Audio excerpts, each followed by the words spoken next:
Hola, ¿cómo están? Muy buenos días. Vamos a arrancar la semana con un hermosísimo cuento.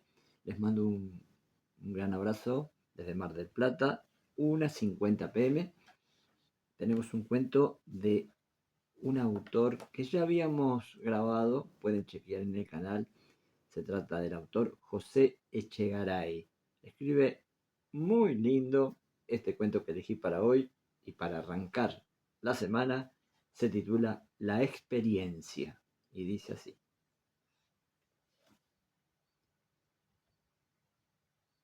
Tomás Barrientos era persona de juicio y de prudencia. Nunca tomaba resolución alguna sin meditarla largo rato y sin pensar antes las ventajas y los inconvenientes en balanza de precisión. No, hombre precipitado no lo era don Tomás, y no se fiaba de su razón, ni de sus impulsos naturales, ni de su instinto, sino que pesaba y medía las cosas y las contrastaba en la experiencia propia y en la ajena. A la experiencia le profesaba don Tomás Barrientos culto respetuoso. En lo pasado decía él que estaba escrito lo por venir y que allí debía buscar todo hombre las reglas de su conducta. Y así él, siempre que había de tomar una resolución en asuntos de cierta importancia, buscaba en su memoria o en los apuntes de su diario algún caso análogo, y en él tomaba enseñanza y por sus enseñanzas se decidía a ejecutar tales o cuales actos. Pero, como el diablo es travieso y a quien más gusta atormentar es al hombre prudente, la experiencia le solía dar soberanos chascos a don Tomás Barrientos. Vayamos a los ejemplos. Llegaba el 15 de octubre y el diario le decía que el 15 de octubre anterior había hecho frío y que por no llevar ropa de invierno había agarrado un terrible catarro que a poco más se gradúa de pulmonía. Pues, aunque el termómetro marcaba alto grado de calor a la sombra y algunos más al sol, don Tomás vestía ropa de invierno, mediante cuya precaución sudaba más de lo justo y se acatarraba también. Pero no por esto perdía confianza en la experiencia, porque observaba que el año anterior había sido bisiesto y que el corriente no lo era, con lo que corregía de este modo el precepto experimental. En los años bisiestos hay que ponerse ropa de invierno el 15 de octubre. Cuando no lo son, hay que consultar el termómetro. En el orden moral también sufrió algunos desengaños. Le prestó a un amigo 6.000 reales sin recibo y el amigo se los negó. ¿De dónde dedujo él esta regla experimental? No se debe prestar nada a los amigos sin el recibo correspondiente. Pero le acompañó en cierta ocasión hasta la puerta de su casa otro amigo, de los más íntimos, y como en aquel momento empezase a llover, le pidió prestado el paraguas. Y don Tomás, acordándose de la regla que se había impuesto, le dio el paraguas, sí, pero le exigió que subiese y le extendiera un recibo. Hay, sin embargo, gente muy susceptible y el amigo se ofendió de veras, le tiró el paraguas a la cabeza, le llamó imbécil y le volvió la espalda. Don Tomás escribió en su diario que siempre hay cierto riesgo. Los paraguas pueden prestarse a los amigos íntimos sin necesidad de recibo. Iba por la carrera de San Jerónimo una tarde de verano, nuestro don Tomás, naturalmente de cara al sol, y en dirección contraria venía una señora, que resultó ser muy guapa. Tropezó con ella, que fue tropiezo agradable, y se disculpó galantemente diciendo: Dispénseme usted, señora. Iba deslumbrado y es natural, puesto que iba de cara al sol, y acompañó la galantería con un ademán gracioso que indicaba claramente: el sol es usted. La señora resultó muy amable, le tendió la mano sonriendo y se hicieron amigos.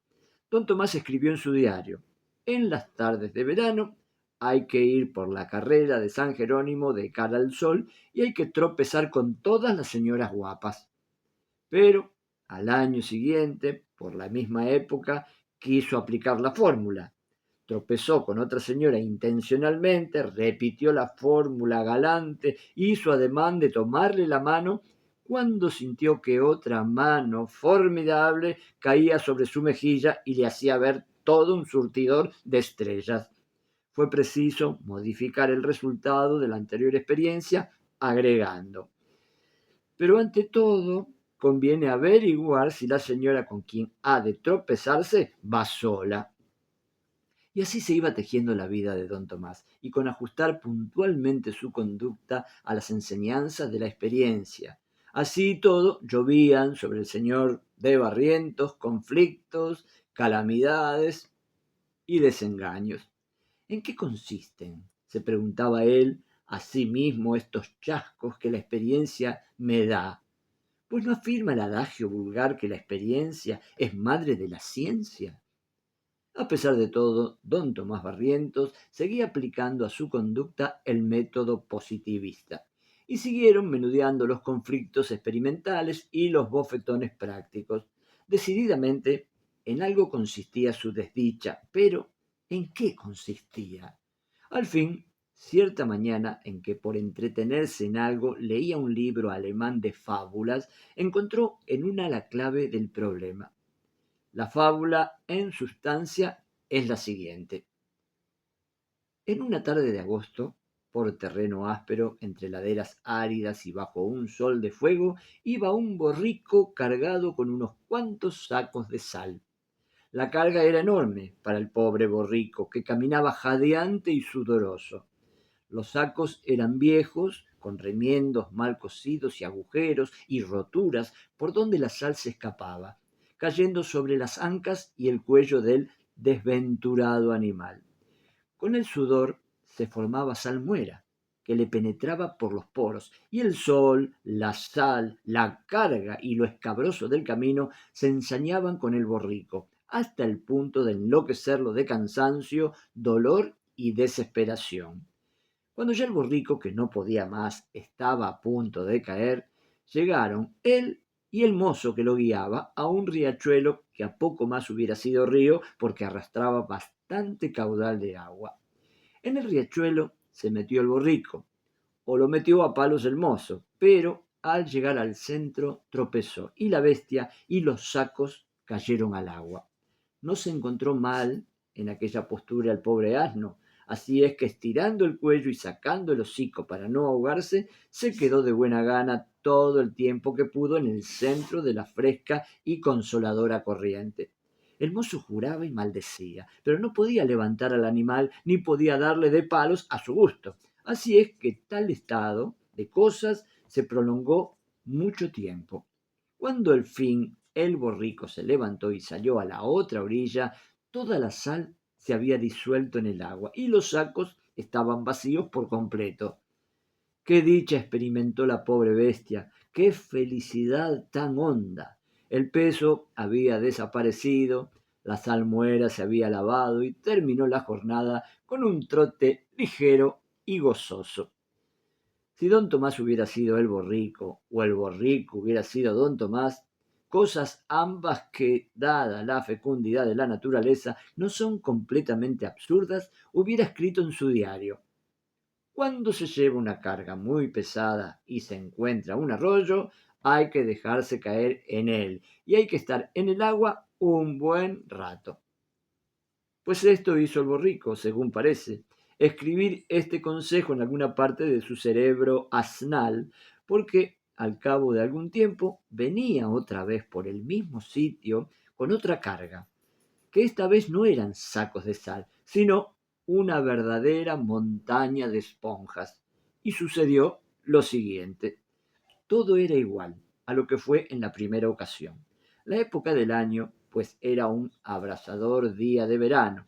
El sitio, que por el mismo barranco caminaba el asno y hacía el mismo arroyo, se iba aproximando a él.